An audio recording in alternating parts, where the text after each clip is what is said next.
Oh, hello, Nay. Napatawag po kayo. Kamusta po?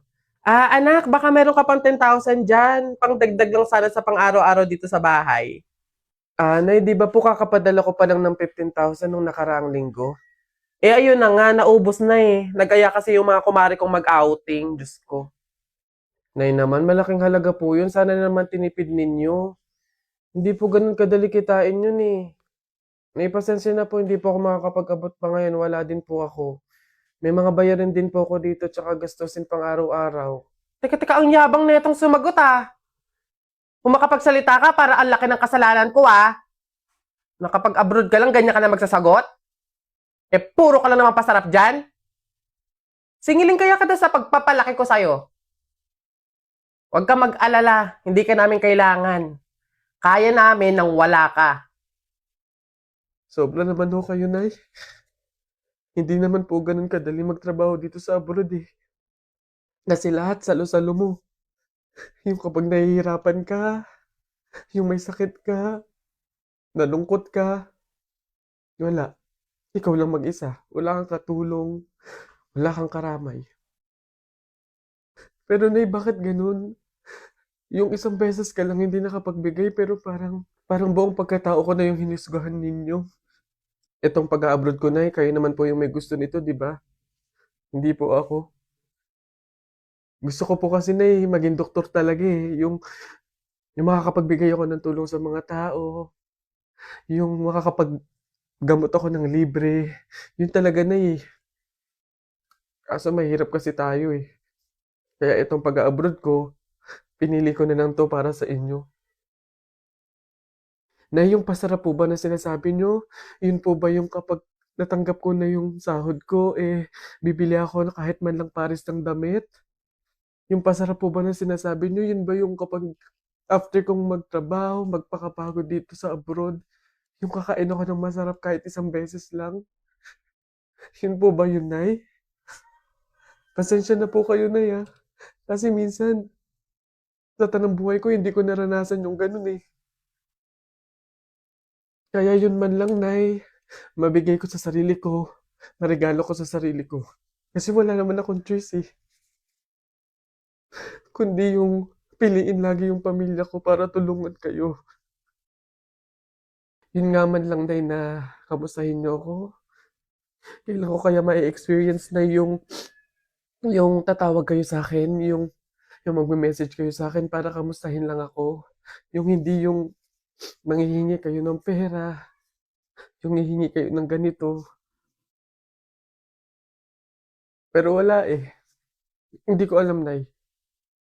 Hindi ko alam kung bakit sa kabila ng paghihirap ko, sa kabila ng pagpili ko sa pamilya ko kaysa sa pangarap ko, hindi ko alam, Nay, kung bakit ganito pa yung mga sinasabi niyo sa akin.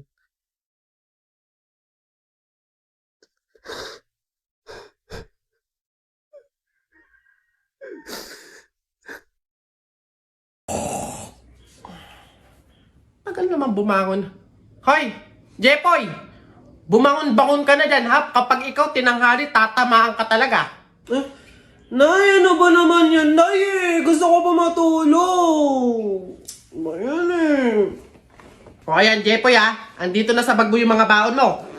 Opo, Nay. Jepoy, sinasabi ko sa'yo, mag-aral ka ha. Huwag kang puro bulak-bul. Sinasabi ko sa'yo. Okay po, Nay. Alis na po ako. Aking pagmamahal, sana na may maramdaman at ako...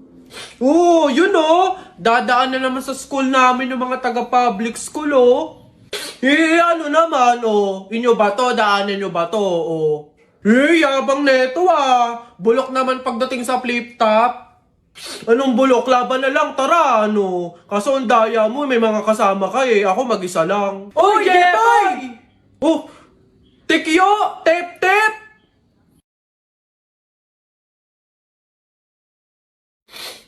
Ano meron dito, Jepoy? Inaano ka ng mga to? Naghahamon tong mga to ng flip-top Tara, support ka namin! Daming ebas na ito tara na! Short mo, gold. Damit mo, gold. Sumbong kita sa nanay mo, nanonood ka ng ball! Para yun lang. O eto, nanay at tatay mo, pangit. Kaya ikaw mukhang kalamay. Kung gusto mong maging pangit, huwag mo kami idamay. Baday mo, boy! O eto, nakita ko tatay mo nagbabasa ng science. Sinapak ko, nag-super science! Sus, nanay mo pangit, tatay mo pangit. Ano ka exempted?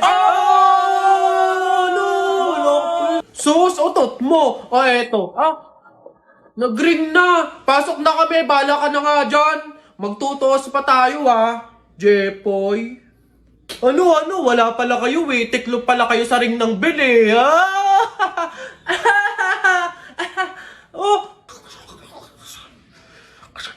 Nay! Jepoy! Nay! Hindi ka pa pumapasok? Patay!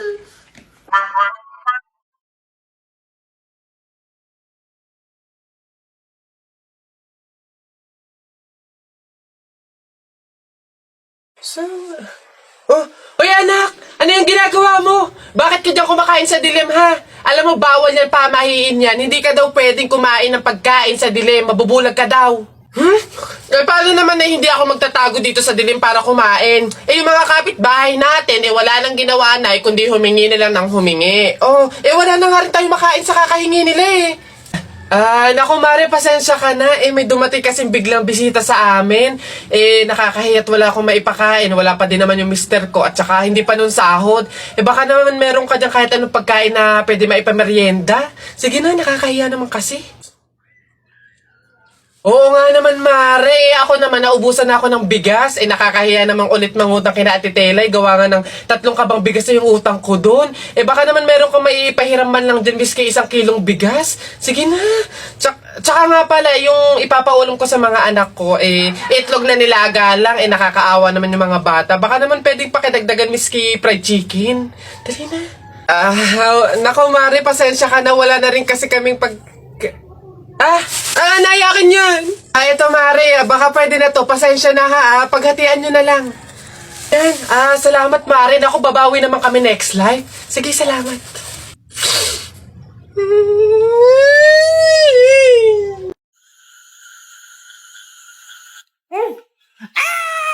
Wala ka ng takbo!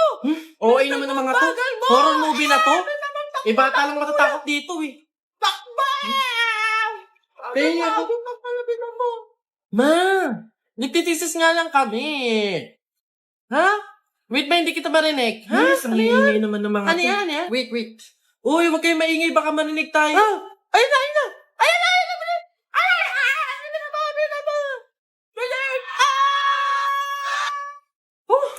Pinagpawisan ako doon. Sabi nakakatakot yung...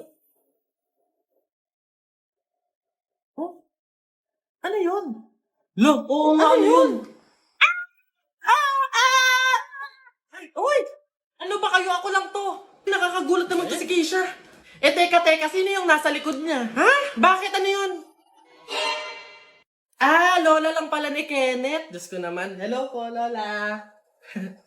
Lola lang pala ni Kenneth Lola? Matagal nang patay yung lola ko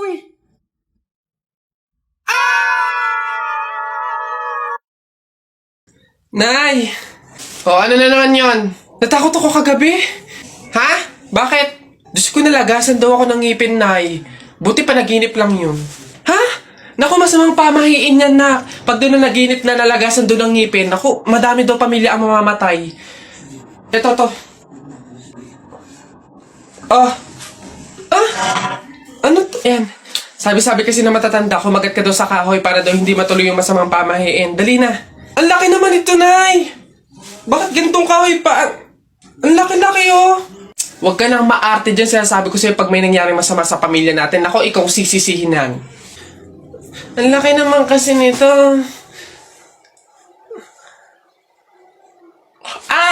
Mabuti nga yun, sumunod ka sa pamahiin. Mas mabuti na yung siguradong walang mangyayari. Oo, Nay. Alis na. Enough mo! Babe, sabihin mo kung mahal mo pa ako ah. Doon kayo sa... O ano na naman problema mo? Tinutopa ka na naman. Alam ko na to. Para mawala na yung katopakan mo, coffee date tayo. Game? Yee! Babe, busy ako ngayon. It's Saturday. Wrong timing ka. Eh babe, dali na ipagpaliban mo muna yan. Sa linggo na doon kasi yung libing eh. Ano? Anong libing? Kailan ka ba magyayaya ng coffee date na matino? Ayun. Ayun ho. Ayan, magandang hapon po sa mga viewers natin dyan. Ano ho? Nandito po kami ngayon sa reunion ng aming pamilya. Eh, kung makikita nyo, ayan ho ang mga handa naming pagsasalu-saluhan mamaya. Eto nga ho, yung baboy na kinatay namin kagabi. Tsaka yung, uy! Kuya Alfred! Kaway naman dyan! Live tayo! Yan, ayos! Ayan ho, ngayon, kasama po namin makikita nyo dito sa live natin sa Facebook yung kamag-anakan ho, mga angkan, mga pamilya, mga pamangkin ho. Ayan. Magkakasama po kami ngayon sa aming reunion ng pamilya. Sa baba... Kainin mo na kasi ito, babe! Parang...